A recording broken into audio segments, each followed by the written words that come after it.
सभी का फिर से स्वागत है सारथी क्लासेस के यूट्यूब चैनल पे। मैं आशा करता हूँ कि आप अच्छे होंगे। आज बिहार के एसआई का एग्ज़ाम था और मुझे पूरा विश्वास है कि जो भी बच्चे जो भी अभ्यर्थी आज बिहार एसआई का एग्ज़ाम दिए दिए होंगे उसके कहीं ना कहीं उसके परिणाम भी सकारात्मक आए होंगे, क्योंकि हमने भी आज के क्वेश्चन को देखा है। तो ऐसा क्वेश्चन को देखकर लग रहा था कि अगर कुछ क्वेश्चन तो आपके ट्रेडिशनल टॉपिक से थे, कुछ क्वेश्चन ऐसे थे कि अगर आपके कॉमन सेंस दिमाग काम करते यानी आप सही से पढ़ाई को व्यवस्थित रूप से पढ़ाई किए तो आप बना लेंगे। ठीक, देखिए पढ़ाई की दिशा में एक चीज़ आपको सबसे महत्वपूर्ण होता है कि कोई भी कोचिंग आपको ना आपको आईएएस बना सकता है, ना आपको एसडीओ वीडियो बना सकता है, ना आपको इंस्पेक्टर बना सकता है। ये चीज़ तो अगर कोई भी कोचिंग दावा कर रहा है तो समझिए आपको बेवकूफ़ बना रहा है। देखिए कोई भी कोचिंग, किसी भी कोचिंग का जो रोल होता है, हाँ काफ़ी कर सकता है तो आपको 55% एफर्ट कर दे, 60% कर दे, इतना ही कर सकता है।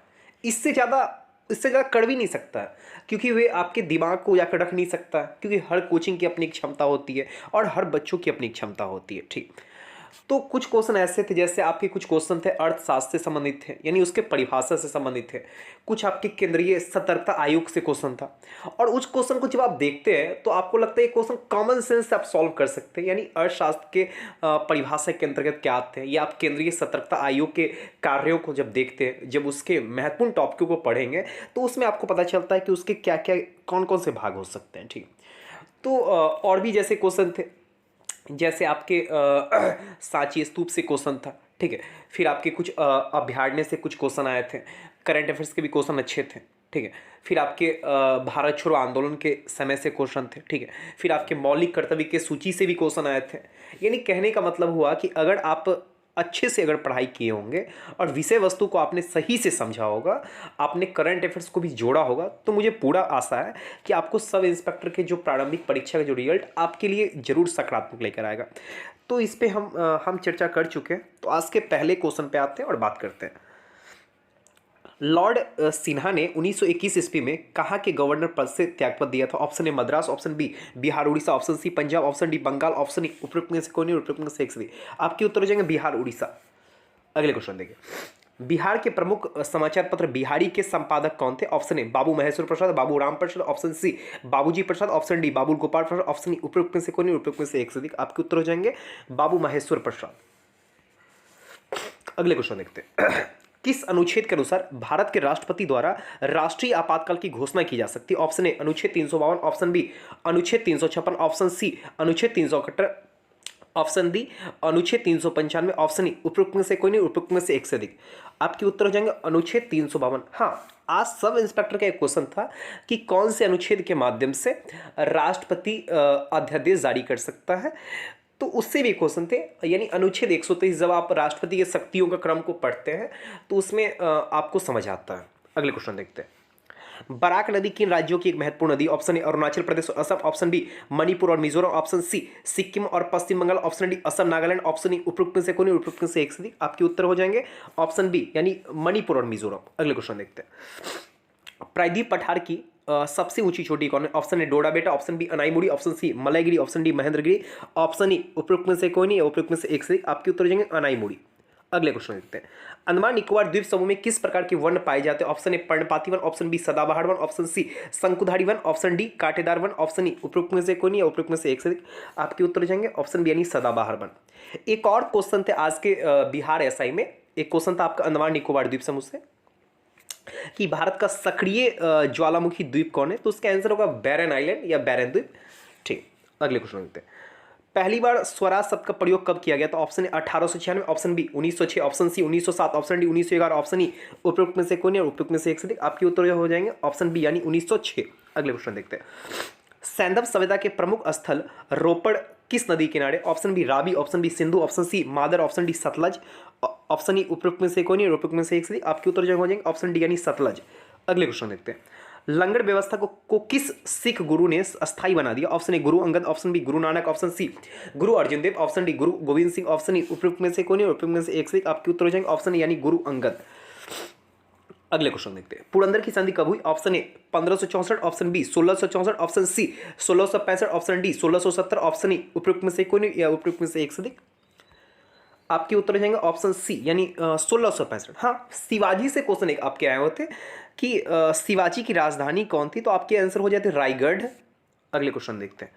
प्रधानमंत्री नरेंद्र मोदी ने उत्तराखंड के किस जिले में श्री आदि शंकराचार्य समाधि का उद्घाटन किया है? Option A Haridwar, option B Rudraprayag, option C Chamoli, option D Karnaprayag, option E उपयुक्त में से कोई नहीं, उपयुक्त में से एक से आपके उत्तर हो जाएंगे रुद्रप्रयाग। अगले क्वेश्चन देखते हैं। एक ही राज्य में बहने वाली भारत की सबसे लंबी नदी कौन है? Option A Gomti, option B Luni, option C Ganga, option D Yamuna, option E उपयुक्त में से कोई नहीं, उपयुक्त में से एक से आपके उत्तर हो जाएंगे बी यानी लूनी। अगले क्वेश्चन देखते हैं। भारतीय पुरुष क्रिकेट टीम का नया मुख्य कोच किसे नियुक्त किया गया? Option A Sanjay Bangar, option B Ramesh Powar, option C Rahul Dravid, option D Mahendra Singh Dhoni, option E उपयुक्त में से कोई नहीं, उपयुक्त में से एक से अधिक। इसके उत्तर हो जाएंगे ऑप्शन सी यानी राहुल द्रविड़। अगले क्वेश्चन देखते हैं। 14वां ब्रिक्स शिखर सम्मेलन का आयोजन कहाँ किया जाएगा? Option A Bharat, option B चीन, ऑप्शन सी रूस, ऑप्शन डी दक्षिणी अफ्रीका, ऑप्शन ई उपयुक्त में से कोई नहीं, उपयुक्त में से एक से अधिक। आपके उत्तर हो जाएंगे ऑप्शन बी यानी चीन। अगले क्वेश्चन देखते हैं। संघ लोक सेवा आयोग के प्रथम अध्यक्ष कौन थी? Option A Meira Kumar, option B Sheila Dikshit, option C Margaret Alva, option D Rose M Vaithyu. इसके उत्तर हो जाएंगे ऑप्शन डी यानी रोज एम वैथ्यू। अगले क्वेश्चन देखते हैं। राज्य सरकारों का संवैधानिक प्रमुख कौन होता है? ऑप्शन ए प्रधानमंत्री, ऑप्शन बी राज्यपाल, ऑप्शन सी अध्यक्ष, ऑप्शन डी उच्च न्यायालय का अध्यक्ष, ऑप्शन ई उपयुक्त में से कोई नहीं, उपयुक्त में से एक से अधिक। आपके उत्तर हो जाएंगे ऑप्शन बी यानी राज्यपाल। अगले क्वेश्चन देखते हैं। झारखंड के झरिया क्षेत्र में मुख्यतः क्या पाया जाता है? ऑप्शन ए रेशम, ऑप्शन बी सोना, ऑप्शन सी कोयला, ऑप्शन डी थोड़ियम, ऑप्शन ई उपयुक्त में से कोई नहीं, उपयुक्त में से एक से एक। आपके उत्तर हो जाएंगे ऑप्शन सी यानी कोयला। अगले क्वेश्चन देखते हैं। भारतीय संविधान की प्रस्तावना में समाजवादी शब्द किस संशोधन की तरह जोड़ा गया? ऑप्शन ए 44वां संविधान संशोधन, ऑप्शन बी 46वां संविधान संशोधन, ऑप्शन सी 73वां संविधान, ऑप्शन डी 74वां संविधान संशोधन, ऑप्शन ई उपयुक्त में से कोई नहीं, उपयुक्त में से एक से एक। आपके उत्तर हो जाएंगे ऑप्शन ई यानी समाजवादी शब्द को भारत के प्रस्तावना में आपके 42वां संविधान संशोधन के माध्यम से जोड़ा गया था। अगले क्वेश्चन देखिए। कैबिनेट मिशन भारत कब आए? ऑप्शन ए फरवरी 1942, ऑप्शन बी मार्च 1942, ऑप्शन सी अप्रैल 1942, ऑप्शन डी मई 1942, ऑप्शन ई उपयुक्त में से कोई नहीं, उपयुक्त में से एक से। आपके उत्तर हो जाएंगे ऑप्शन ई, क्योंकि भारत में कैबिनेट मिशन आपका 1946 में आया था, इसलिए उत्तर क्या हो जाएंगे ऑप्शन ई। अगला देखते हैं। उद्वंत प्रकाश के लेखक कौन है? Option A Bodhraj, option B मौलिक कवि, option E Padmal, option D Vidyapati, option E उपयुक्त में से कोई नहीं, उपयुक्त में से एक से। आपके उत्तर हो जाएंगे मौलिक कवि। आपके उत्तर हो जाएंगे मौलिक कवि यानी ऑप्शन बी। अगले क्वेश्चन देखते हैं। केंद्र सरकार में उच्चतम नागरिक सेवा अधिकारी कौन है? ऑप्शन ए वित्त सचिव, ऑप्शन बी मंत्रिमंडल सचिव, ऑप्शन सी भारत का महान्यायवादी, ऑप्शन डी गृह सचिव, ऑप्शन ई उपयुक्त में से कोई नहीं, उपयुक्त में से एक से। आपके उत्तर हो जाएंगे मंत्रिमंडल सचिव यानी ऑप्शन बी।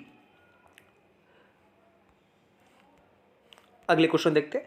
संसद सदस्य बनने हेतु न्यूनतम आयु कितनी? ऑप्शन 18 वर्ष, ऑप्शन बी 21 वर्ष, ऑप्शन सी 25 वर्ष, ऑप्शन डी 30 वर्ष, ऑप्शन ई उपयुक्त में से कोई नहीं, उपयुक्त में से एक से। आपके उत्तर हो जाएंगे आपके ऑप्शन सी यानी 25 वर्ष। अगर यही क्वेश्चन हो कि राज्यसभा के सदस्य बनने हेतु न्यूनतम आयु कितनी, तो आपके उत्तर हो जाएंगे आपके 30 वर्ष, और लोकसभा के लिए तो आपके 25 वर्ष। अगले क्वेश्चन देखिए। निम्नलिखित में से किस कमेटी आयोग ने न्याय पंचायत बनाने की सिफारिश की थी? Option A Balwant Rai Mehta committee, option B Ashok Mehta committee, option C GV Rao committee, option D सरकारी आयोग, ऑप्शन ई उपयुक्त में से कोई नहीं, उपयुक्त में से एक से। आपके उत्तर हो जाएंगे अशोक मेहता कमेटी। अगले क्वेश्चन देखते हैं। केंद्र सरकार द्वारा किस तिथि को जनजातीय गौरव दिवस के रूप में घोषित किया गया? ऑप्शन ए 10 नवंबर, ऑप्शन बी 14 नवंबर, ऑप्शन सी 15 नवंबर, ऑप्शन डी 18 नवंबर, ऑप्शन ई उपयुक्त में से कोई नहीं, उपयुक्त में से एक से अधिक, यानी ऑप्शन सी यानी 15 नवंबर। और मैं आशा करता हूं कि सारथी क्लासेस के द्वारा ये जो आगामी BPSC और आगामी CDPO के लिए ये जो टेस्ट सीरीज आपके YouTube चैनल पर लाया जा रहा है, कहीं ना कहीं आपकी परीक्षा में कारगर साबित जरूर होगा। और मैं एक और आपको चीज़ कहूँगा कि सिर्फ कोचिंग के भरोसे मत बैठिए। आप किसी भी कोचिंग से पढ़ाई कर रहे हैं या सेल्फ स्टडी कर रहे हैं तो चीज़ों को देखिए। आप ये देखिए कि कौन कौन से क्वेश्चन उसके डायरेक्टली या इनडायरेक्टली बन सकते हैं, और चीज़ों को डेवलप कीजिए, क्योंकि तो एग्जाम के जो कंपटीशन के लेवल है हाई हो रहे हैं। चीज़ों को जोड़िए, चीज़ों को समझिए और सही रूप से समझिए और कॉमन सेंस अप्लाई कीजिए, क्योंकि आप रटे इंसान नहीं, आप इंसान हैं। और इंसान में भी क्या है कि आप दिमाग को सोच सकते हैं, अपने दिमाग को आप लगा सकते हैं। ठीक है, तो आज के लिए इतना ही। कल एक अगले वीडियो लेकर यानी नए टेस्ट सीरीज के साथ आपके सामने हाजिर होते हैं। आज के लिए इतना ही। थैंक यू और गुड नाइट।